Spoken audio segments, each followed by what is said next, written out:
Juan Loureiro, and today I want to do something different from what I usually publish in my channel. I want to talk about books.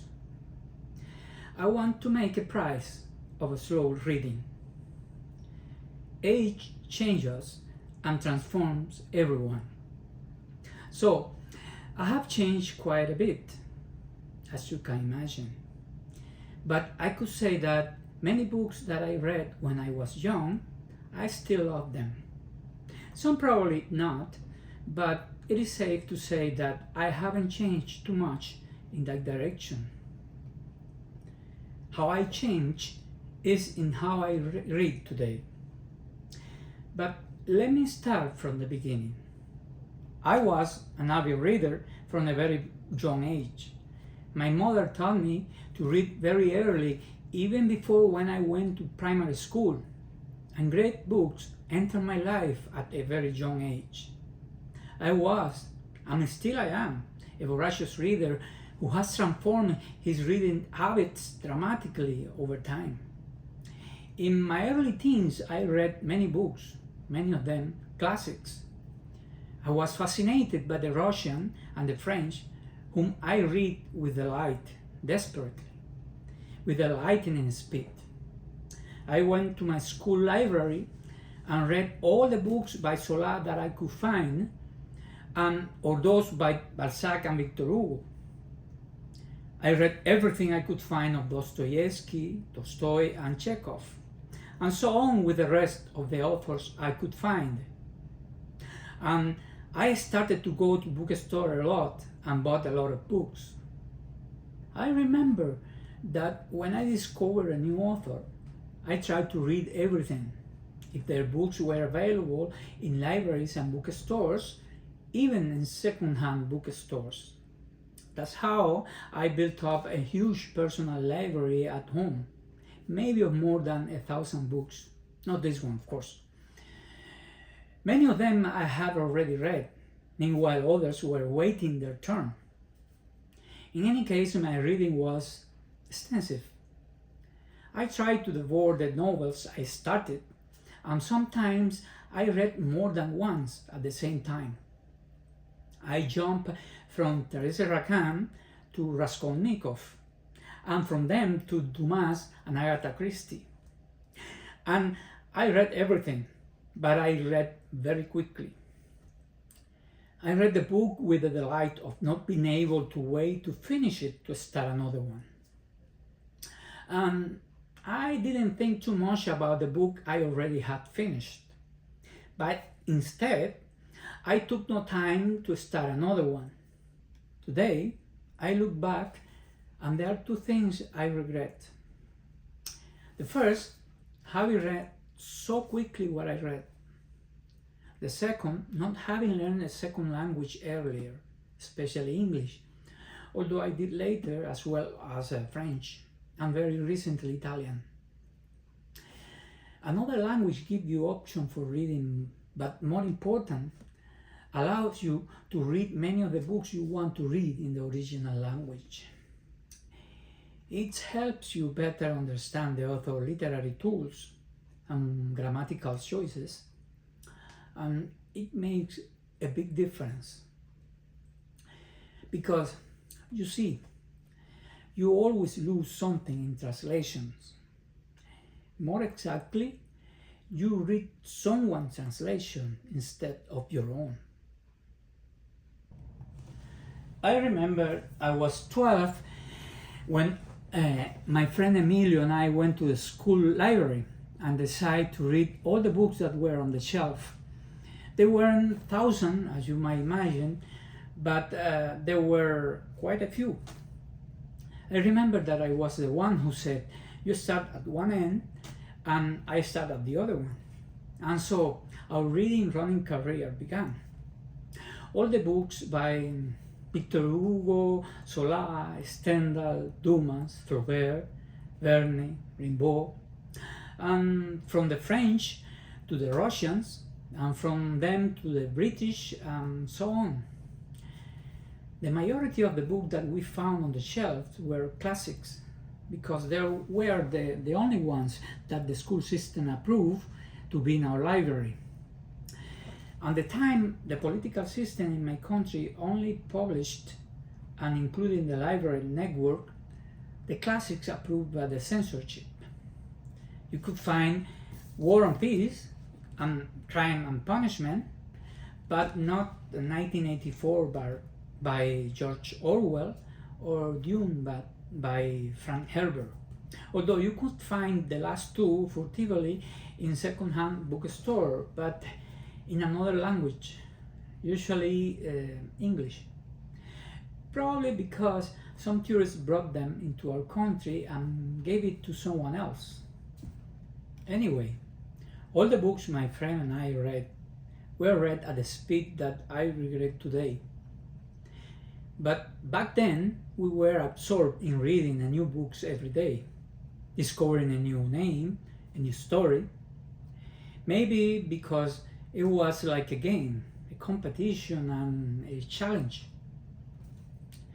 Reading the most complicated books seemed entertaining. There was nothing that struck me as boring, although sometimes I came across titles that defied those terms. I remember one. I remember Main Street by Sinclair Lewis, which I almost didn't finish. I found it so boring. Or the endless chapters of what Victor Hugo writes about Napoleon and the Battle of Waterloo in Les Miserables, with the sole intention of introducing Thénardier and Marius at the end of the last chapter in just a few lines. But no, I couldn't leave a book without finishing it. I have reread many of those books over and over again. For instance, I have read Tolstoy, War and Peace 3 times, or Alexander Dumas, The Count of Monte Cristo, many times, to mention only 2. You can find something new every time. Lately, though, my perception of the act of reading is very different. Today I read slower and I write notes and put a sticker to books. And I absolutely think this is the best way to approach any reading. To be even more personal in this topic, I think it is the only way. Anyway, I have another video where I explain why I annotate my books, how and what for. I will link the video down in the description and also up here somewhere. Because you see, reading is not just about learning. It is essentially about entertaining yourself. This is a concept that some people do not understand or consider it embarrassing to say, because people think that reading classics, for instance, or reading it in general, is not a matter of entertainment but an intellectual labor. But no reading is useful if you don't have fun when you are reading. Another thing is reading an instruction manual out of necessity, not necessarily always technical, but often mandatory. And mandatory reading destroys the sense of creativity at any human level. Why do we have to remove the desire to enjoy what is, in essence, a pleasure? The pleasure of reading. Why set lists and reading goals? Why do I have to stress out trying to reach the end of the book? Reading it quickly and escaping is understanding. Why add stress to what should be something relaxing and a pure joy? When you remove the pressure you put on yourself to read a number of pages or finish a book in a short time, you immerse yourself more in the book and enjoy it more. When I come across YouTubers who claim to read 40 books in a month, something that I myself didn't do it during my reading craze, I cannot understand what they are up to or why they are doing it. On YouTube, you see them showing lots of books that they say they have read or that they plan to read in the month or in the year. And you also find some video where some people explain how to read more, faster, with greater speed, and the greatest amount of books. Some people even recommend reading short books like this one, with fewer pages in order to read more. Reading is not a sprint in the Olympics.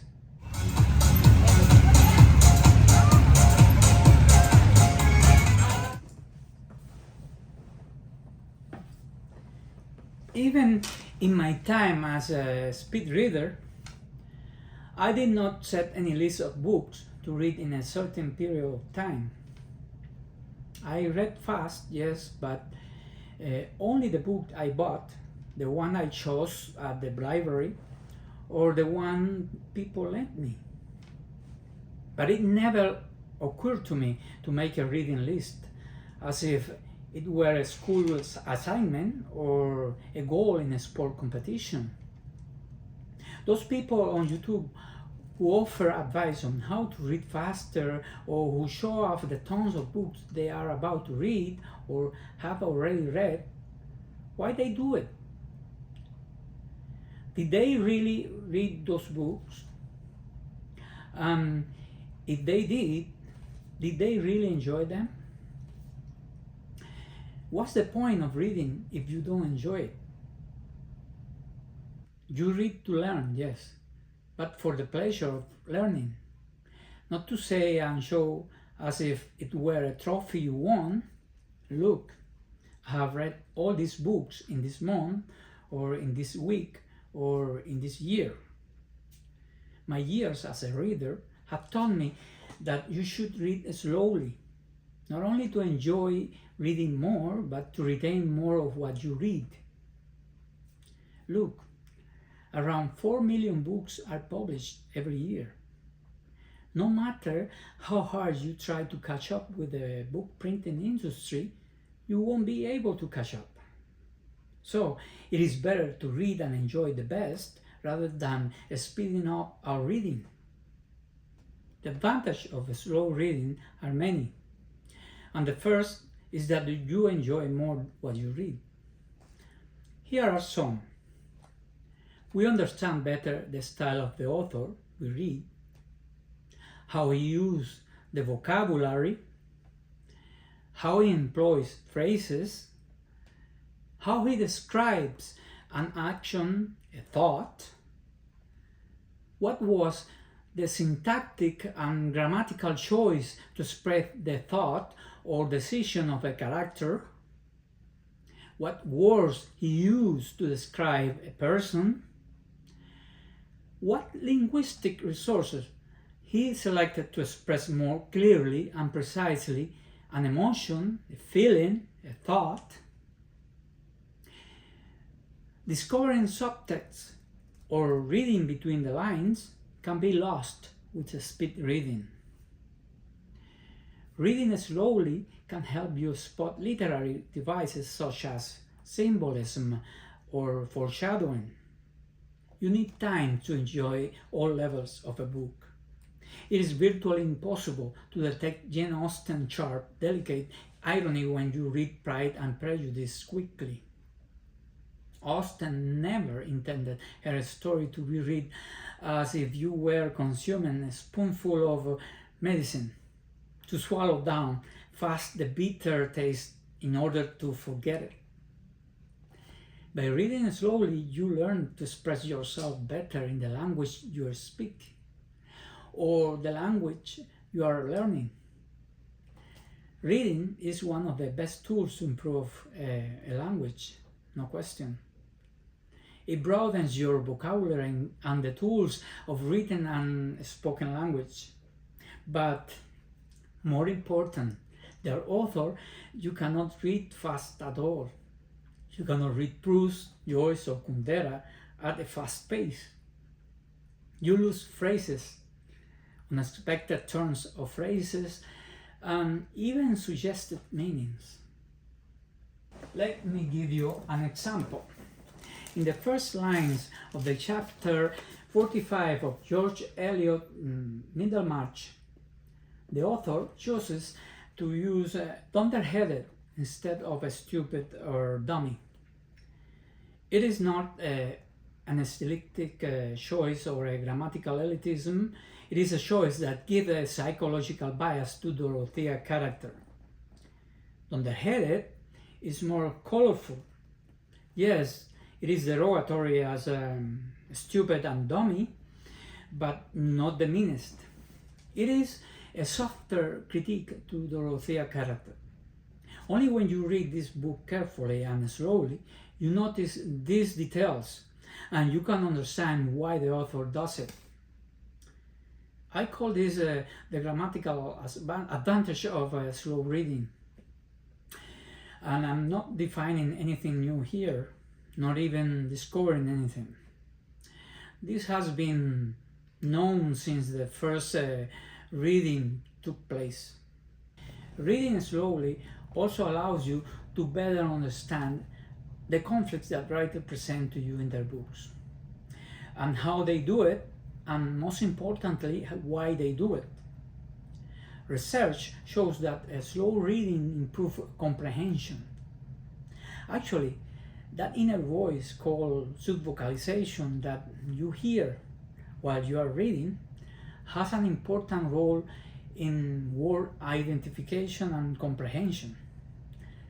I cannot believe that there are people telling to remove from the act of reading that inner voice, subvocalization, in order to speed up the reading.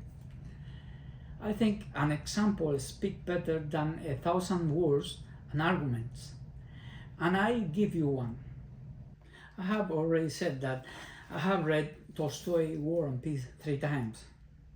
The first time I was 12 years old and I was fascinated. I always like history books. Knowing our past helps you to know the present. That is not new either. Tolstoy makes in War and Peace the perfect mix of history and fiction, of historical novel and historical fiction. Although it may seem that I'm saying the same thing, I'm not. But that is not the point here, anyway. When I read War and Peace when I was 12, I couldn't put it down. I read it in a translation into my native language, Spanish. I read it again when I was 30 because I came across a critical edition of the book. And I enjoyed it again very much. Actually, since I already knew the story, I read it more slowly, although not very slowly. And I was able to notice many more details than when I was a teenager. I recently read it again at the age of 60. This time, however, it was a slower and more enriched read. As you can see, Tolstoy and I have a long journey together. Now, let me give you my example. The 3 times I read this book, I never ever really understood why Tolstoy killed Petya Rostov near the end. I remember this with astonishing clarity. That death seemed pointless to me. It is way too melodramatic, cruel, even unnecessary. Really a cheap device to increase the horror of what war represents. Petya Rostov is an idealistic, generous, and impetuous teenager with a great desire to live and to behave like a hero against the French. A character who pours out all goodness and totally selfless, even to offer the sweetest raisin he had obtained with his money to everyone. An idealistic and innocent teenager. And in the first charge against the disbanded French army, Tolstoy kills him with a bullet to the head, instantly. He was almost a child. The way Tolstoy described it, it is much more striking with his ability to go from the general to the particular, with the sublime gesture of Petya when he charged on his horse to find the bullets, until he is shot down by one of them before the cynical look of Dolokov, a despicable character. The 3 times I came across to this passage and I read it, I could never understand why Tolstoy made the decision to kill Petya, one of the few good-natured characters in the novel. Of course, the 2 initial readings, which I did in Spanish, were very fast, and I lost detail of the plot because I didn't stop to think, to meditate on what I was reading, to go back and reread a page, or to stop and close the book at that point. Stopping a read sometimes helps you to get a better meaning of the book. Remember that. However, this last time I did it, and I can tell you it was different. After questioning Tolstoy again and put a note at the place of Petya's death, I closed the book and let it rest. And the result was that when I opened it again and resumed reading, I came across a story of the 2 merchants told by the dying Platon Karataev a few pages later. It is one of the Tolstoy favorite stories developed in another of his books.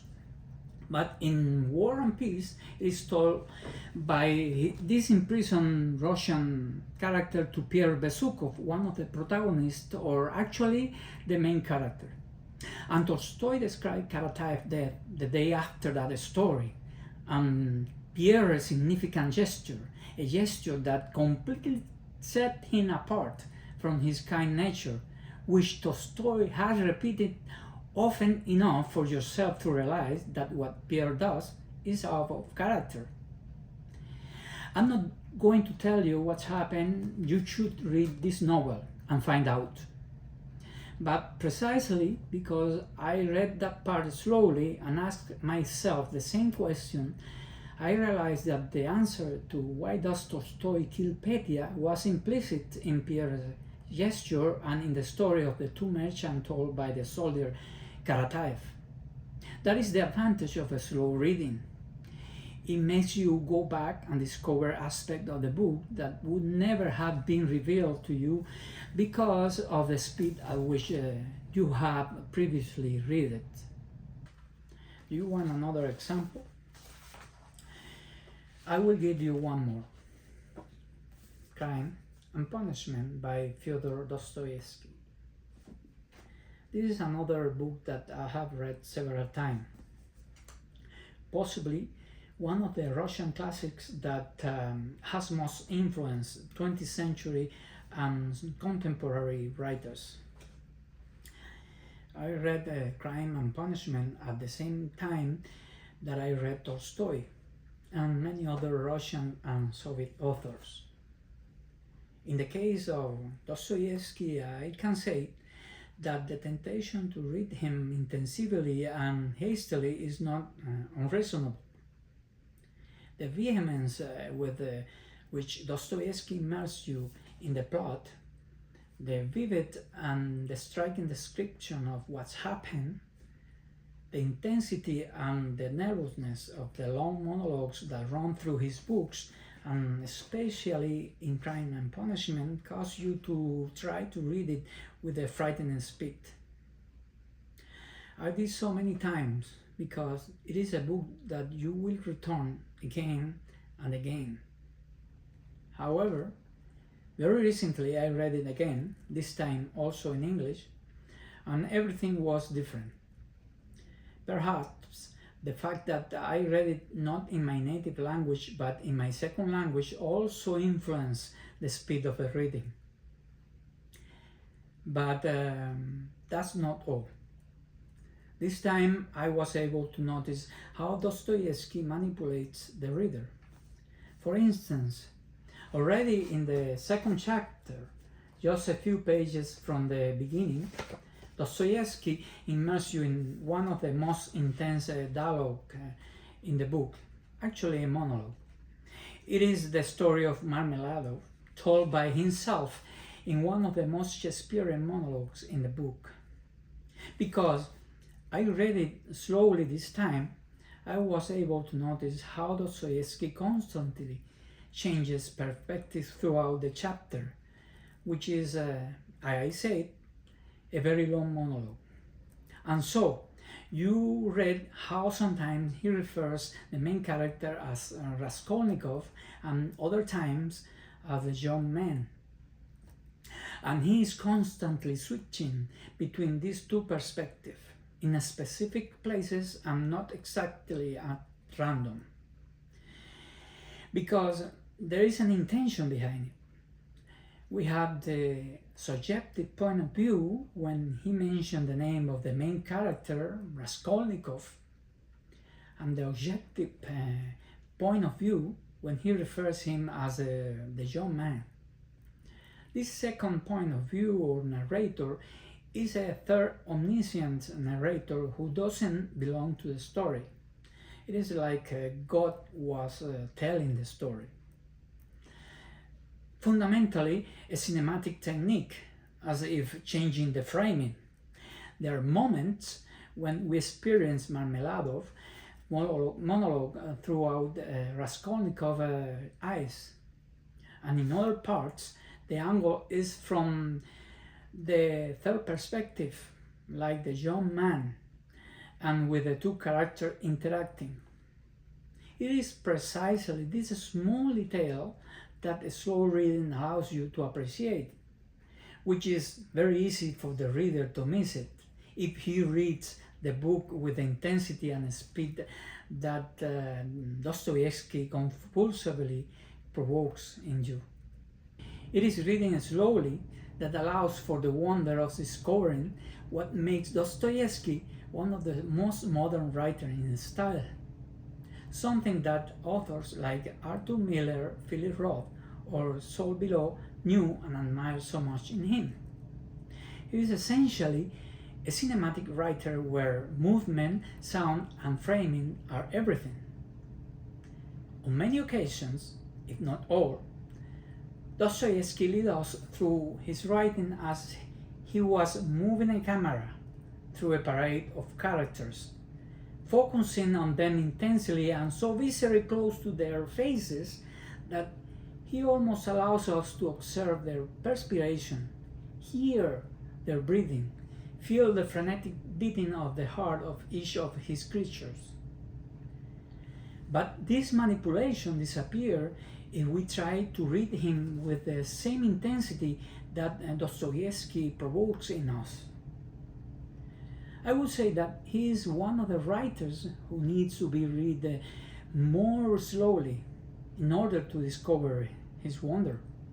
Nowadays, I don't understand this madness of some booktubers with their reading marathons, their gigantic list of books to read or read, the competition of who read more or faster.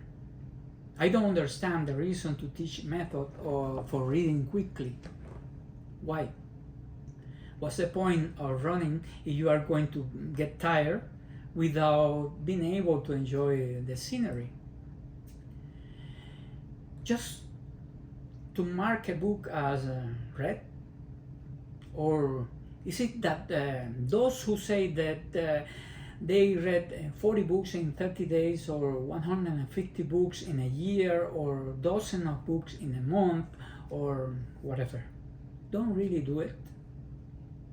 It is just to gain followers on social media, on YouTube or in TikTok, to monetize a video and make it go viral. Some those who display this endless reading list are literature students at an American or British university. They have to read quite a lot during their curricular period, but those lists of books not necessarily cover their syllabus. Is that what they teach you at universities? Is that what their syllabus contains? I don't think so. I cannot believe it. When you are a literature student in Cambridge, Oxford, or any other, you read a lot, but the syllabus contains mostly classics in details and extension, and some modern classics too. It is very difficult to read those and have a time to cover an additional long list of other titles very, very far away from the classic that you have to read or your syllabus. Reading is not a duty in real life. And just because you read a lot doesn't mean that you read well or that you are smarter for having read more than someone else. Quantity does not necessarily equal quality in reading. Reading does not necessarily develop intelligence if one does not read intelligently. And excuse me for the redundancy. Each author requires a different speed to be read. I mean, John Austen is not the same as Pynchon, or Victor Hugo is not the same as Faulkner. Look, I don't want to discredit anyone, not even the people in the videos that I'm referencing here. That's not my intentions. Maybe these readers can read fast and read well. Maybe they have read all those books. Maybe they can do it what I cannot do it. Who knows? Who can guess? But I think that there is too much just for the sake of social media.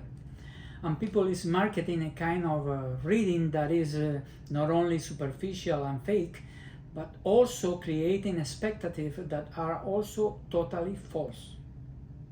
But still, for me, the most important thing is if they are really enjoying what they are reading, because ultimately reading is about enjoying what you are reading, isn't it?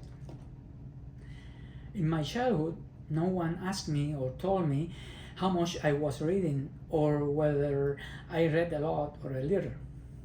It's just a matter of personal preference then. I guess I sound a little bit old, but you know what? Sometimes you should turn off your electronic environment and live a life. And more important, read without any pressure for reading. Thank you.